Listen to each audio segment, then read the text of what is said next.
오전에 배운 거 다 기억나시나요? 네, 나실 겁니다. 근데 제가 항상 뭐 세미나를 많이 하고 다니는데 세미나를 해도 막상 실무에서 안 쓰면 다 까먹으시더라고요. 그래서 대부분 장비 납품 와서 가서 설명드리고 실제 DOT 테스트 할 때 같이 한번 더 해야 이제 그때 되면 막상 쓰셔야 되니까 질문하시고 이해를 하시는데 최대한 기억에 남게 해드릴 거고 오늘 한 내용 중에 기억하실 거는 딱 하나 RBW 세팅 하나만 기억해 주시면 돼요. 이제 그거는 장비 세팅해서 신호를 얼마나 잘 분석하는지 이제 기억하실 게 RBW고 이제 그거 말고 일반적으로 장비 쓸 때 어떤 거를 주의해야 될지 그 내용으로 오후 내용을 시작을 하겠습니다. 장비를 처음 받으시고 이제 장비를 써야 돼요. 그럼 가장 먼저 하시는 게 뭐죠? 맞습니다. 전원을 켜셔야죠.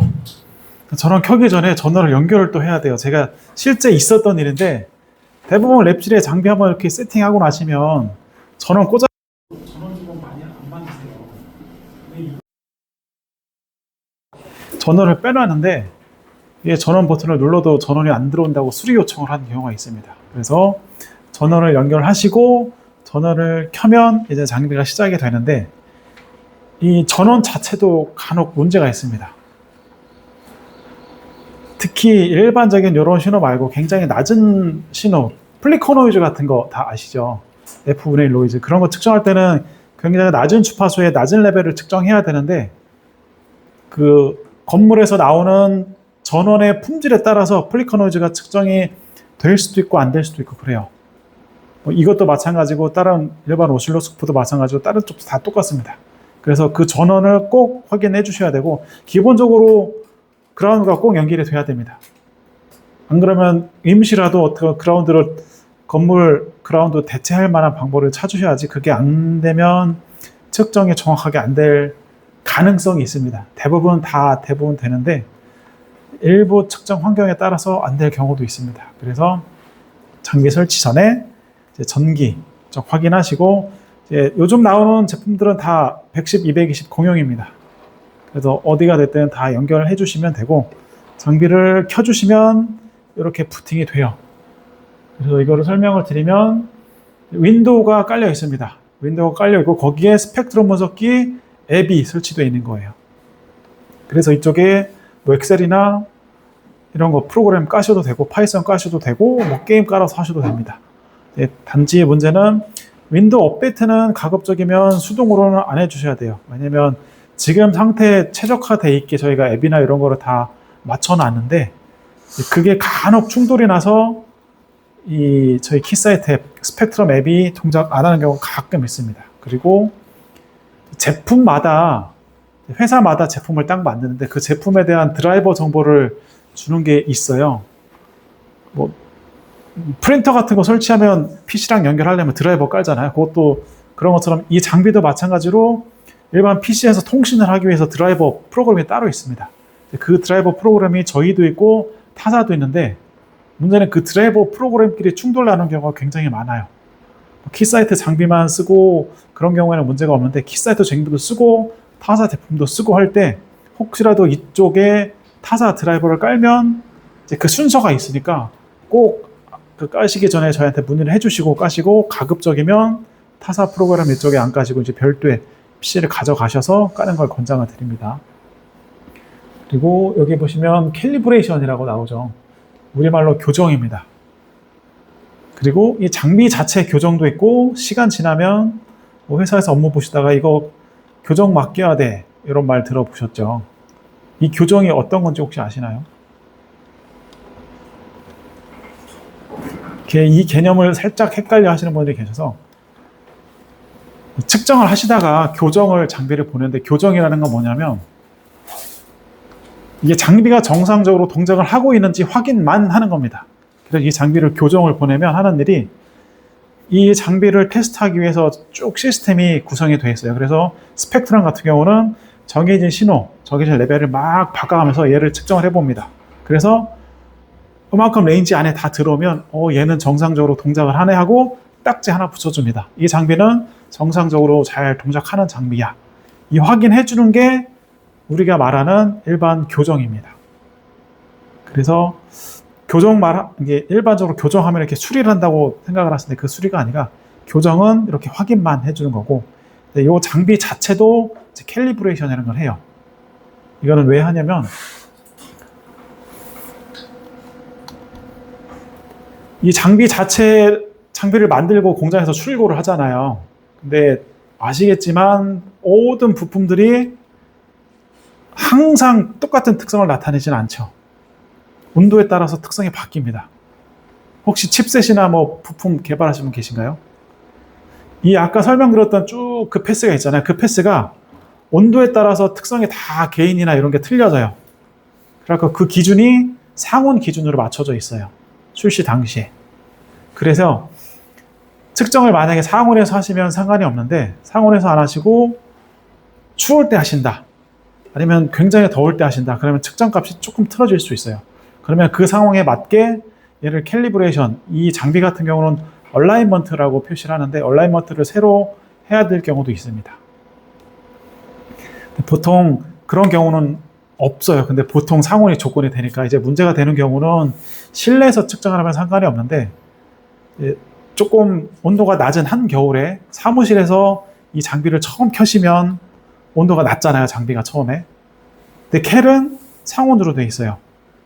어떤 일이 발생을 하냐면 장비를 처음 켜면 딸그닥 소리가 나고 뭔가 막 진행을 해요. 그게 이제 이 장비가 얼라이먼트를 진행을 하는 겁니다. 지금 상황에 맞게 이 개인 값을 막 조절해서 최적화되게 만들어요.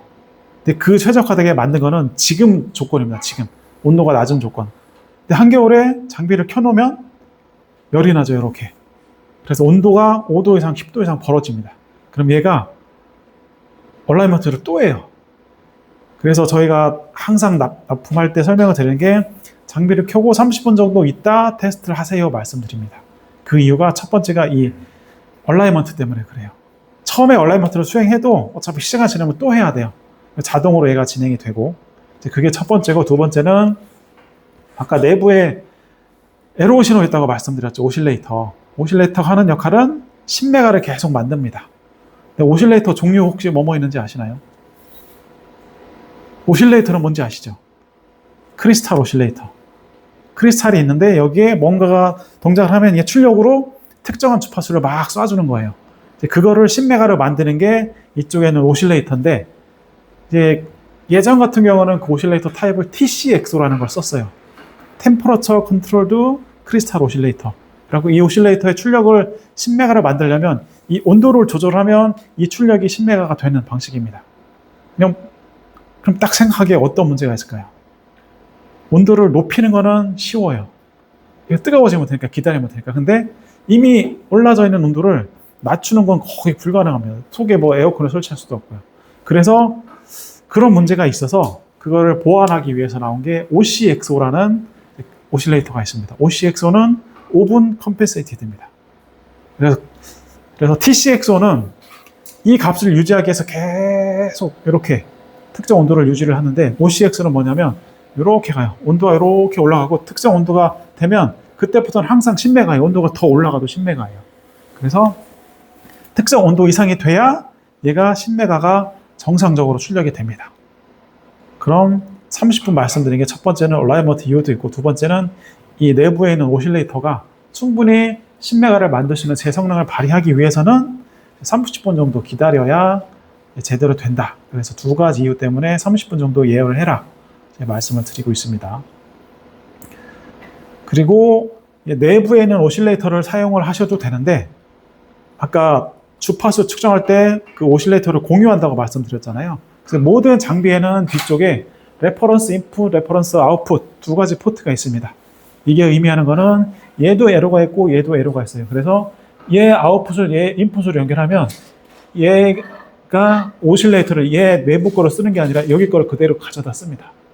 그래서 만약에 혹시 근무하시는데 루비듐이나 이렇게 특성 좋은 주파수 발생기가 있다. 그러면 그거 양쪽에 연결하시면 더 정밀한 측정이 됩니다. 일반 내부 오실레이터 같은 경우는 에이징 레이시 1ppm 정도 됩니다. 파트 퍼 밀리에서 뭐 10의 마이너스 7승인가요? ppm이 6승인가요?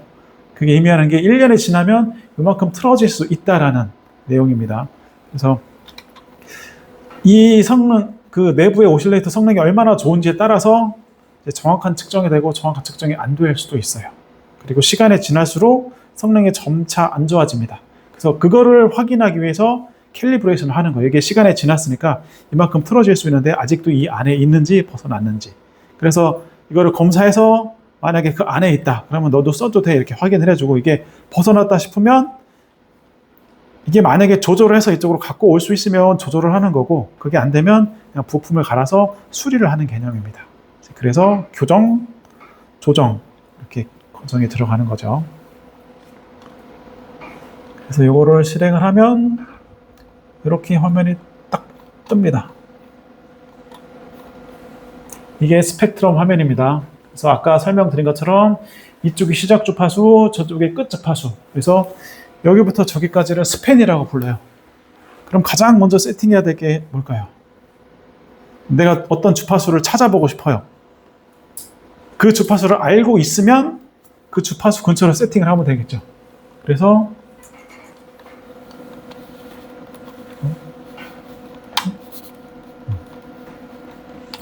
마우스 보이시죠? 여기에 원래 시작 주파수가 보여야 되는데 지금 어떻게 되어 있죠? 센터가 나와 있고 스팬이 나와 있습니다. 그 의미는 여기 센터 가운데 주파수가 999.99998MHz고 이 양쪽 넓이가 25kHz라는 말입니다. 이렇게 세팅을 하셔도 되고 그래서 이렇게 보시면 가운데가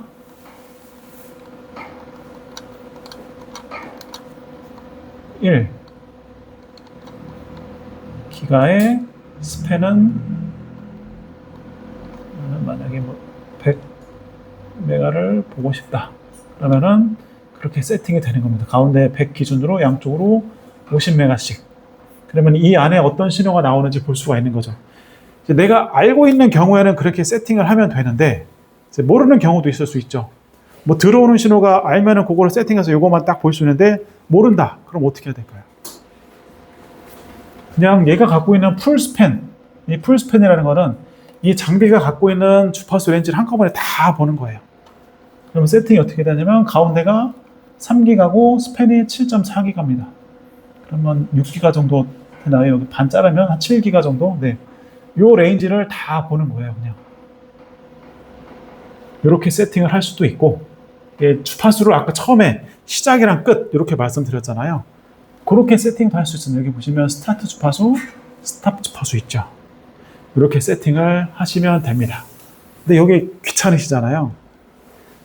여기 보시면 오토 튠, 스코프로 치면 오토 스케일. 굉장히 편한 기능이 있습니다.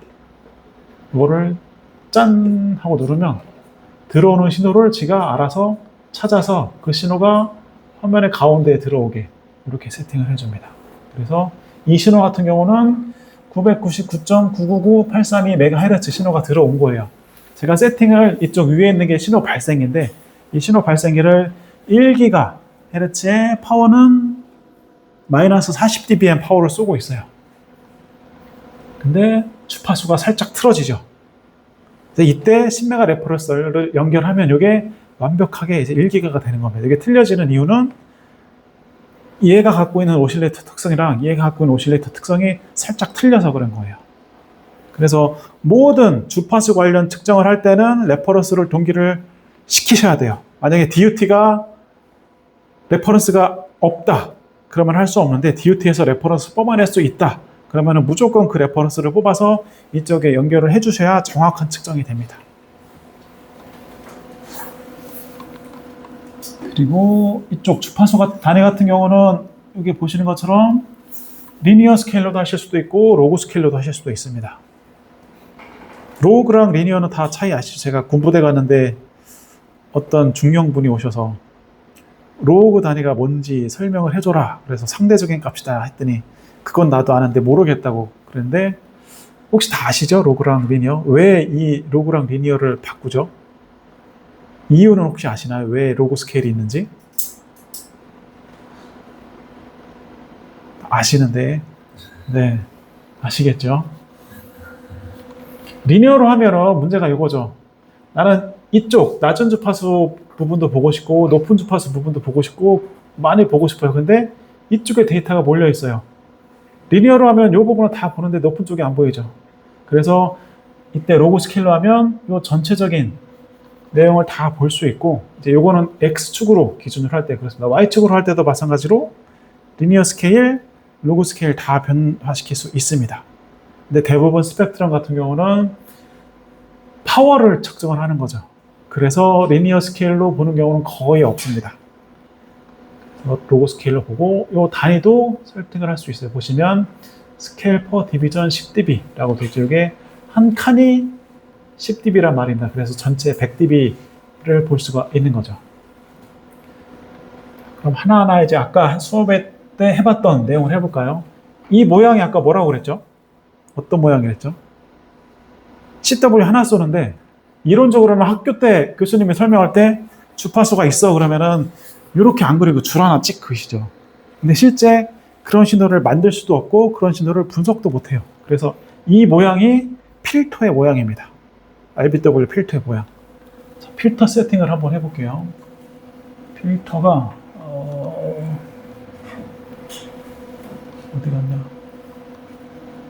여기에 누르시면 밴드위스 있고 여기 RB 레졸루션 밴드위스라고 RBW라고 보이시죠? 그래서 오토로 돼 있어서 측정 속도랑 뭐 신호를 찾는 요거랑 RBW 크기 지가 알아서 계산을 해서 최적 값으로 이렇게 표시를 해요. 요거를 매뉴얼 한번 바꿔볼게요. 바꾸고 이거를 내려볼까요? 내리면 좁아지죠. 이게 이제 필터 모양인 거예요. 요만한 필터로 계속 신호를 보고 있는 겁니다. 자, 요 모양 한번 보시고 요 노이즈 레벨도 한번 보실까요? 노이즈 레벨 어떻게 됐죠? 높여볼게요. 올라가죠. 자, 이렇게. 자, 필터 크기에 따라서 아까 일반적인 CW 하나 신호가 이렇게 크게 분석이 될 수도 있고 작게 이제 분석이 될 수 있다는 겁니다. 그래서 내가 측정하려는 신호에 맞게 필터 크기를 세팅을 해주셔야 되는데 이거는 모든 경우에 이런 건 아니고 일반적인 경우에는 오토로 넣으시면 다 측정이 돼요. 근데 아까 했던 두 가지가 뭐였죠? 스펙 중에서 가장 긴 시간을 할애한 레졸루션이랑 센시티비티. 인접해 있는 두 신호를 구별해서 분석을 하기 위해서는 RBW 세팅을 바꿔주셔야 돼요. 그래서 RBW를 작게 하면 작게 할수록 어떤 특성이 있었죠? 스윕 스피드는 RBW를 작게 하면 네, 스윕 속도는 느려지고 노이즈 레벨은 낮아집니다. 그래서 인접해 있는 두 신호를 측정할 때 RBW를 작게 해야 되는데 만약에 인접해 있는 신호의 레벨이 두 개가 레벨이 같다. 그러면은 이 RBW 크기만 그거보다 작게 해주시면 뭐 끝에가 됐건 여기가 됐건 구별이 되겠죠. 근데 이런 신호가 아니라 이쪽에 숨어 있다. 자, 이거를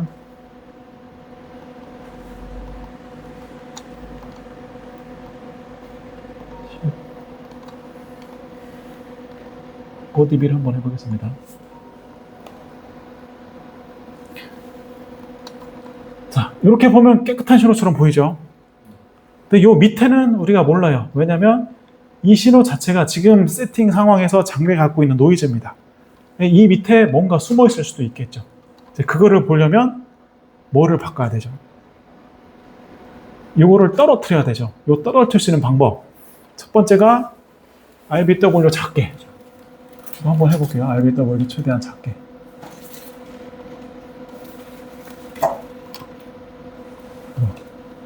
작게 됐습니다. 뭔가 막 조금씩 보이죠? 이게 신호 같기도 하고 노이즈 같기도 하고 여기서 이제 더 낮출 수 있는 방법이 뭐가 있을까요? 노이즈 레벨을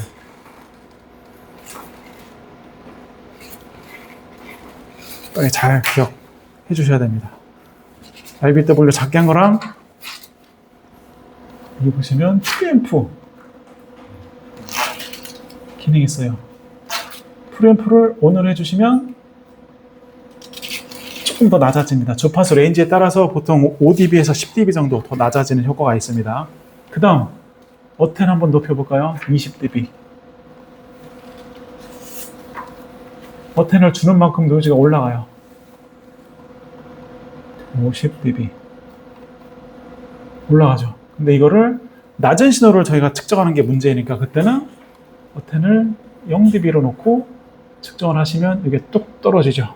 자, 이 상황에서는 노이즈 레벨이 이제 마이너스 135dB 정도 되는 겁니다. 그래서 이 상황에서 내가 측정할 수 있는 이 시스템으로 가지고 측정할 수 있는 거는 마이너스 135dBm 정도라고 이제 판단을 해주시면 됩니다.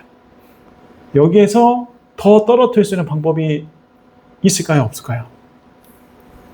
그거는 장비마다 틀립니다. 이제 이거 말고 그 위에 장비 단에서는 아까 말씀드린 수학적으로 이거를 좀 내려뜨릴 수 있는 방법이 있고, 아니면 이 앞단에 성능이 아주 좋은, 굉장히 좋은 LNA를 하나 달면 이제 그 노이즈 피겨 값이 떨어져서 이게 떨어지는 효과가 있습니다. 실제 이게 떨어지는 건 아니고 이게 떨어지는 효과가 있습니다.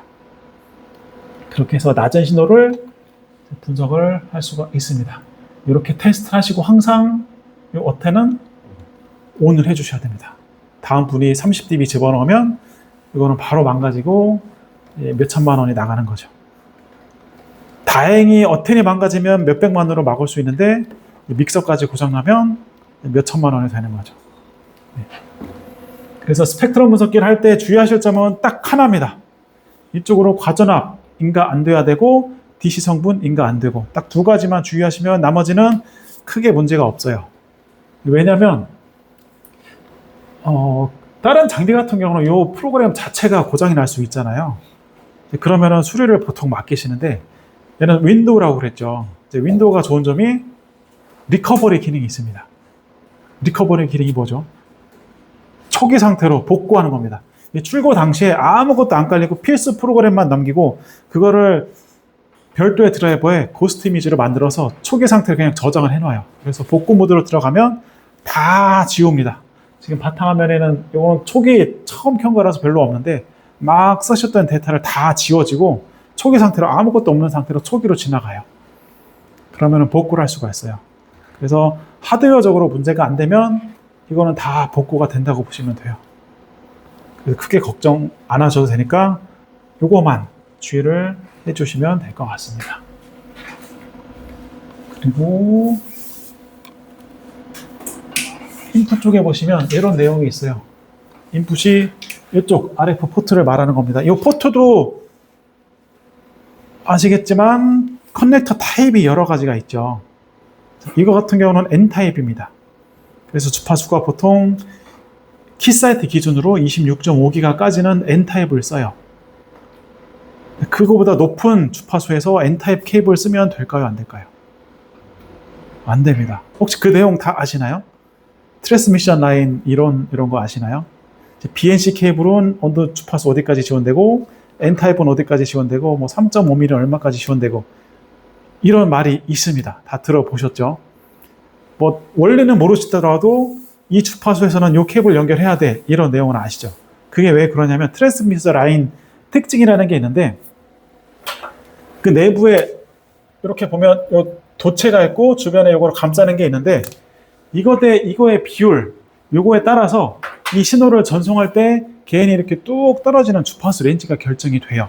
그것 때문에 주파수 레인지별로 케이블 타입이 바뀌는 겁니다. 보통 BNC 케이블 같은 경우는 굉장히 낮은 주파수, 일반 베이스밴드 신호를 측정할 때 BNC 케이블을 많이 쓰고요. RF 같은 경우는 기본적으로 가장 낮은 주파수가 이렇게 N타입, 이렇게 크게 생긴 N타입이라고 하는 케이블이랑 커넥터를 쓰고 그게 스펙적으로는 보통 20기가인데 키사이트는 26.5기가까지를 이 N타입으로 씁니다.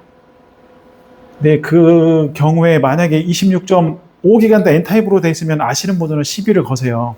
N타입인데 20기가까지 되는데 왜 26.5기가 쓰냐 물어보시는데 여기는 N타입으로 되어 있는데 이 안쪽은 다 3.5mm로 되어 있습니다. 밖에만 N타입인 거예요. 그래서 항상 이거를 키사이트 제품으로 그 N타입 요거를 쓰실 때는 타사 커넥터를 쓰시면 주파수 응답 특성이 조금 안 좋을 수 있어요. 꼭 키사이트 제품을 쓰셔야 26.5기가가 개런티를 해드립니다. 이게 왜냐면 키사이트에서 여기 이 안쪽까지는 3.5mm를 만들어서 뭐 40기가까지 분석을 할 수 있게 만들어 놨는데, 이제 이 특성이 안 좋은 N2SM이나 다른 어댑터를 쓰시면 그 특성이 다 깎아 먹습니다. 그래서 실제로 이 장비가 26.5기가까지 지원하더라도 잘못된 액세서리를 쓰면 20기가 또는 18기가까지밖에 분석을 못할 수도 있습니다. 그 점 하나 유의하시고, 주파수 레인지에 맞게 이거를 꼭 쓰셔야 돼요. 근데 그런 거 모르시는 분들은 이제 어댑터는 아시는데 이런 내용을 모르신다. 근데 주로 스코프로 쓰셨던 분이세요. 근데 사무실에 보니까 이게 N타입이라고 해서 이만큼이 되어 있는 게 있어요. 그 어댑터 중에 이 N타입을 BNC로 바꿔준 어댑터가 있습니다. 그래서 여기에 BNC 어댑터를 쓰셔서 BNC 케이블을 이렇게 연결하면 어떤 일이 발생을 할까요? 사인파로 예를 들어볼까요? 이런 사인파를 측정을 하면은 이제 타임 축에서 이렇게 나오는 거죠. 이거를 주파수 축에서 보면 이렇게 표시가 되겠지만 특정 주파수의 레벨 얼마. 이게 100메가짜리를 측정했더니 이렇게 측정이 됐어요. 뭐 10dBm으로. 이게 1기가짜리를 BNC로 측정을 했어요. 그럼 어떤 일이 발생을 할까요? 이 주기는 잘 맞춰집니다. 대신에 레인지가 이렇게 작게 측정이 돼요. 그리고 이거를 더 높게 하면은 신호를 아무리 인가를 하더라도 신호가 없는 것처럼 나옵니다. 그래서 꼭 케이블이랑 어댑터는 주파수에 맞는 걸 쓰시는 게 좋습니다. 이 내용은 제가 깊게 들어가면 너무 힘들어서 저희는 신입사원이 들어오면 항상 기본적으로 RFDH라는 웹사이트를 이용을 하라고 하는데 거기 들어가면 기본적인 RF 이론을 다 나와 있습니다. 액티브 소자부터 패시브 소자 이런 시스템, 노이즈 비교 특성까지 다 나와 있으니까 거기 보셔서 N타입이 뭐고 3.5mm가 뭐고 뭐 2.3mm가 뭐고 이런 거를 알아두시면 이제 나중에 도움이 많이 될 것 같습니다. 그래서 제대로 된 케이블을 연결을 하시고 측정을 시작을 하시면 되죠. 자, 이제 장비 켜서 30분이 지났어요. 에러도 제 성능 발휘하고 얼라이먼트도 잘 순행을 해요. 이제 측정만 하면 됩니다. 근데 측정을 해야 될 게 이렇게 요 모니터에서 나오는 특정 신호를 이쪽에 연결해야 됩니다. 그럼 연결을 어떻게 할까요? 케이블을 연결해야 되겠죠. 아까 말씀드렸는데 어떤 케이블일 땐 이렇게 연결을 해야 돼요. 그 연결할 때 제가 말씀드린 주파수 레인지에 따른 어댑터를 써서 케이블을 연결을 하셔야 되고, 이제 두 번째는 주의하실 게 이 케이블 특성이에요. 이거는 조금 지금 딱 됐네요. 이게 아까 제가 40dBm 썼다고 그랬잖아요. 근데 실제로 찍히는 거 지금 얼마죠? 마이너스 41.19dBm 찍힙니다. 실제로 내가 쏘는 거는 여기서 쏘는 거는 40인데 찍히는 거는 41dBm에서 한 1.1dB가 깎이죠. 이게 케이블 로스입니다. 그래서 케이블이 길어지면 길어질수록 이 값이 커요. 근데 스펙트럼 입장에서는 어떻게 돼야 되냐면 이쪽에 들어오는 신호를 정확히 측정하는 거는 이 스코프의 자기만의 역할이 맞긴 한데 고객이 원하는 거는 얘에서 쏘는 신호를 이쪽에서 정확히 측정을 하는 게 목적이죠. 그래서 이 케이블에 의해서 발생하는 효과를 없애줘야 됩니다. 장비 쪽에서. 그래서 일반적으로 많이 하시는 게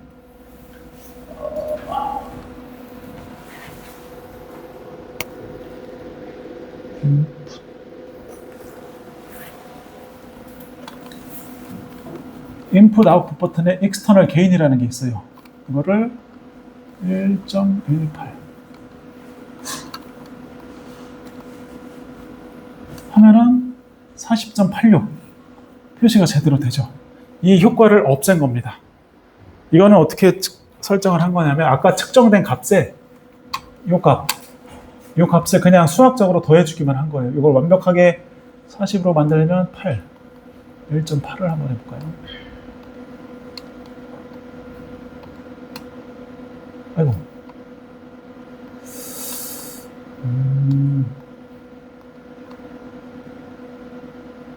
네? 아니, 제가 다른 걸 세팅했네요. 죄송합니다.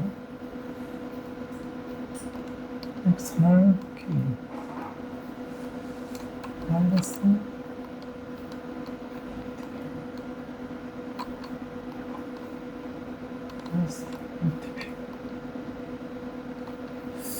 제가 신호가 왔다 갔다 지금 레벨 막 변화하시는 거 보이시죠? 이게 얼라이먼트 제대로 안 되고 상황이 계속 온도가 변해서 그런 겁니다. 그래서 30분 그걸 말씀드린 거예요.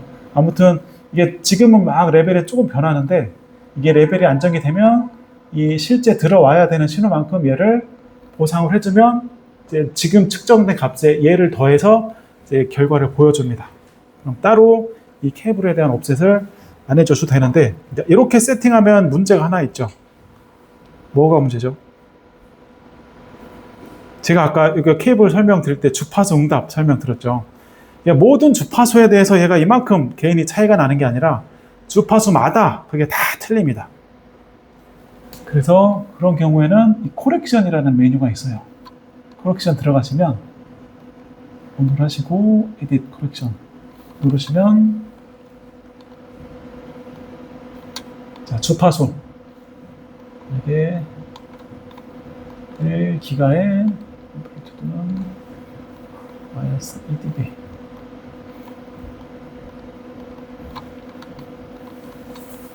는 2기가에 마이너스 1dB 이렇게 세팅을 해주면 이 값이 그 주파수 레인지에 맞게 세팅이 됩니다.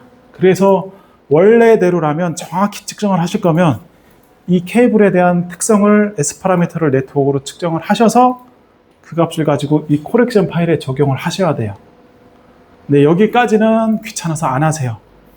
네트워크로 근데 분석을 해야 정확한 측정이지만 그게 귀찮다 그러시면 케이블 납품할 때 케이블 업체에서 제공해드리는 주파수 포인트 한 3-4개 정도랑 그때 개인값을 여기에 입력을 해주시고 만약에 그것도 귀찮다 그러시면은 이 external gain 요거라도 해주셔야 돼요. 이제 왜냐면 전체적으로 다 측정하는 경우가 아니라 나는 이 케이블 연결해서 요 주파수로만 이 DUT를 측정할 거야 이런 경우도 있잖아요. 이제 그런 경우에는 굳이 코렉션까지는 다 세팅을 안 해주셔도 되고 요 external gain으로 네가 쏜 신호만큼 이쪽에 딱 정확히 측정이 되도록 이렇게 맞춰준 다음에 그 다음부터 이제 측정을 해야 정확한 측정이 됩니다. 그 다음에 제가 아까 얼라이먼트 말씀드렸죠. 얼라이먼트는 한번 들어가 볼게요. 이렇게 별표 설정 버튼 누르시면 메뉴 중에 얼라이먼트라는 게 있습니다. 얼라이먼트에 오토 얼라인 보시면 이렇게 쭉 설명이 돼 있어요. 그 얼라이먼트는 이 캘리브레이션을 수행해야 될 조건이 되면 얘가 자동으로 수행을 합니다. 근데 그거를 꺼야 될 필요가 있을 때가 있어요. 언제 필요할까요? 얘는 얼라이먼트로 오토로 해서 수행해라 라고 세팅을 해놓으면 그 조건에 되면 항상 그냥 수행을 해요. 근데 그렇게 되면 안 될 경우가 있습니다. 자동화 프로그램 돌릴 때 쭉 라인에서 자동화가 쭉 돌아가고 있는데 얘가 만약에 얼라인 수행하면 그 자동화 프로그램 다 멈춰버립니다. 얘 얼라인을 수행하느라고 뭐가 커맨드가 들어오더라도 얘에서 다 막아버려요. 튕겨내고. 그래서 에러가 나니까 그 자동화 프로그램 돌릴 때는 최대한 예열시켜서 안정화시킨 다음에 얼라이먼트 한 번을 수행을 하고